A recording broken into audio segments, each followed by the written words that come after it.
Muhammad pun fayakun diciptakan manusia dan dia namanya Adam, kepanjangan Adam, alif dal min Allah dan ada min Muhammad, ada Allah ke Muhammad, maka dia namanya Adam. Itu cucu Nabi Adam, umat Nabi Muhammad. Maka kali itu mereka itu ayah kau jo ayat 30 alif sampai ya bagerakannya itulah metode cara orang gauli di Minangkabau saisuanya, bukan metode orang Cina, bukan caranya orang Jepang, bukan caranya orang luar, tapi metode cara orang Minang yang diambil gerakannya dalam ayat Al-Quran.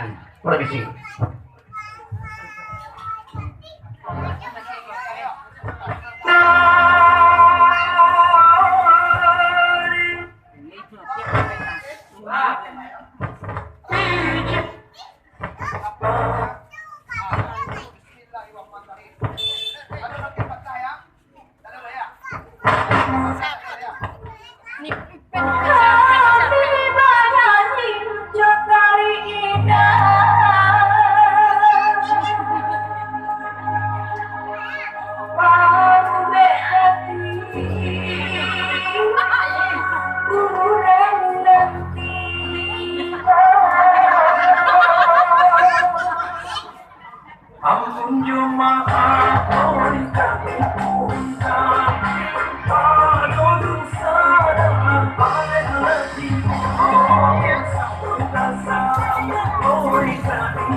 Oh,